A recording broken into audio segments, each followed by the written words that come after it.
Cette première rubrique s'appelle K-Bag. K-Bye, voilà. Puisque Monsieur Magnussen, on a officialisé son départ. C'est pas vraiment une surprise, je pense que c'est un euphémisme. On partait vraiment du principe qu'il allait pas finir l'année alors que l'année n'avait pas commencé, puisqu'on rappelle qu'il y avait eu une saison 2023 qui...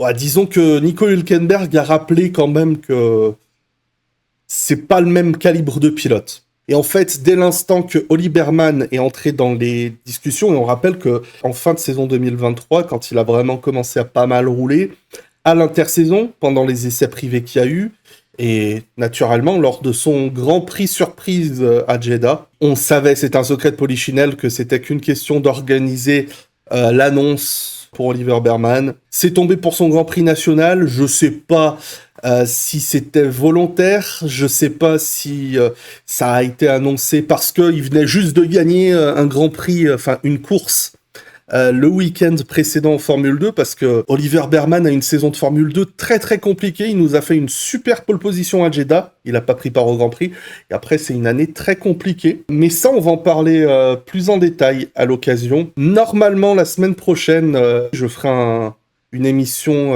en live avec le merveilleux Percy pour parler un petit peu de toutes ces signatures. Est-ce que ça peut impliquer vis-à-vis des jeunes pilotes pourquoi Kimi Antonelli, Oliver Berman, qui sont peut-être les deux pilotes sur lesquels il y a le plus d'attentes parmi les jeunes pilotes.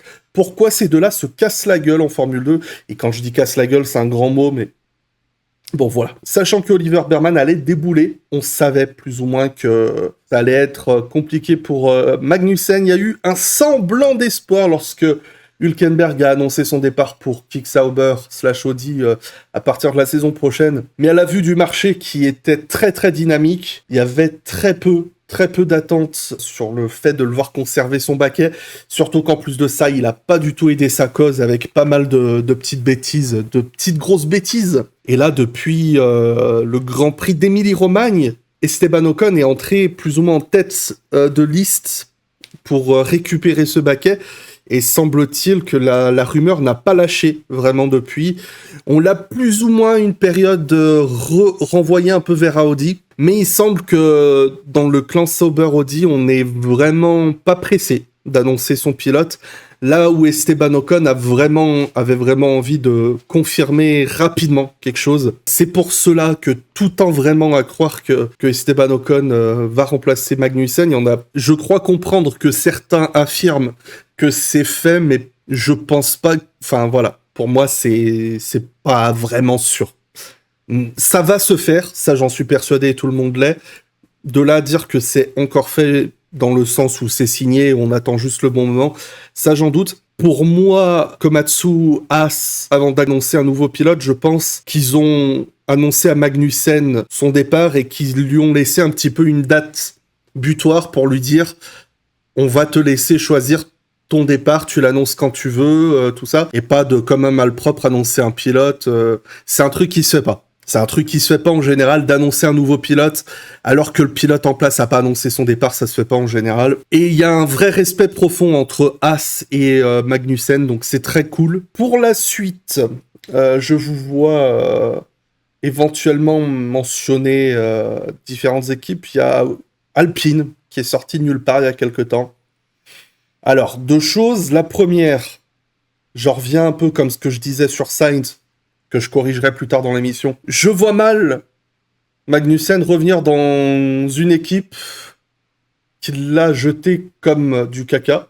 Faut savoir que Magnussen a ouvertement dit, quelques années plus tard, que fin 2016, il était prêt à quitter la Formule 1 plutôt que de re-signer avec Renault. Donc c'est la même structure, hein. Et que le fait qu'il y ait eu Haas qui lui ait proposé, que ça a pu se faire avec Haas, c'était une bonne chose. Maintenant, on dira, c'est pas la même structure, que Magnussen, potentiellement que lui, il a envie de rester en Formule 1, ça j'en doute pas. Pour Alpine, ce serait pas inintéressant du tout de récupérer un pilote comme Magnussen. J'y crois pas vraiment, parce que justement, Là, à l'heure actuelle, Alpine cherche apparemment surtout à récupérer Sainz. J'ai rien de concret à apporter.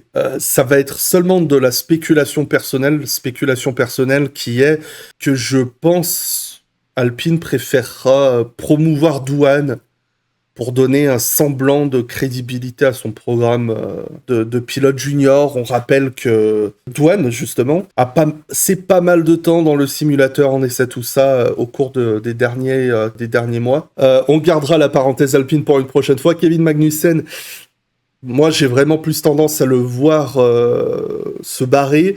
J'ai entendu dans le Racing Café cette semaine, là, Monsieur Duforêt, qui parlait d'éventuellement justement d'un contrat avec Peugeot. Du coup, je suis en train de capter que ce serait très ironique. Je lui fais confiance, il est beaucoup plus au courant de ce qui peut se dire dans les autres catégories que moi, surtout l'endurance. Ça m'a fait vraiment plaisir de revoir ne serait-ce Magnussen en Formule 1, parce que j'ai trouvé que la manière dont ça s'était fini était assez triste, parce que bah voilà, ça jouait des petites places, c'était assez pathétique les dernières années de Haas, alors que là, il a pu au moins redorer un peu son blason. Oui, faire du caca, mais prendre quelques belles performances en 2022-2023, même cette année. Hein, il a eu de très très bonnes courses, Magnussen. Une pole position, en plus, à son palmarès. Donc voilà, c'est...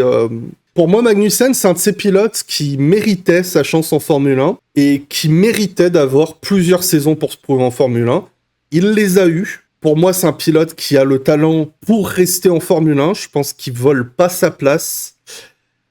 Mais si la question c'est est-ce qu'il y a mieux, la réponse est 1000 fois oui. Enfin, peut-être pas 1000 fois, mais beaucoup fois oui. Ocon est un meilleur prospect. Il y avait... je sais plus quel média britannique, mais je vais pas les citer parce que ce serait puéril. Mais je sais vraiment plus quel journaliste écrivait que c'était Ocon, c'était juste un Magnussen mais meilleur avec plus de collisions avec ses équipiers. Je sais plus comment c'était formulé, mais un upgraded Magnussen, je crois, c'était un truc comme ça. La formulation, ça m'a beaucoup fait rire. Parce qu'il y a beaucoup de mauvaise foi de la presse en général, mais surtout anglaise vis-à-vis d'Ocon, même si dans l'article, ils disent très clairement que Ocon pourrait apporter beaucoup plus que Magnussen, ne serait-ce qu'en qualification. Et ça, c'est quelque chose que je dis depuis très longtemps. Ce qui coûte beaucoup de points à Haas, surtout cette saison, c'est les mauvaises qualifs de Magnussen. De tête au championnat, c'est 27-10, quelque chose comme ça, pour Hülkenberg. Alors, il prend 12 points sur les 2 dernières courses seules, Hülkenberg, c'est énorme. Mais voilà, ça se fait beaucoup en qualif, le boulot.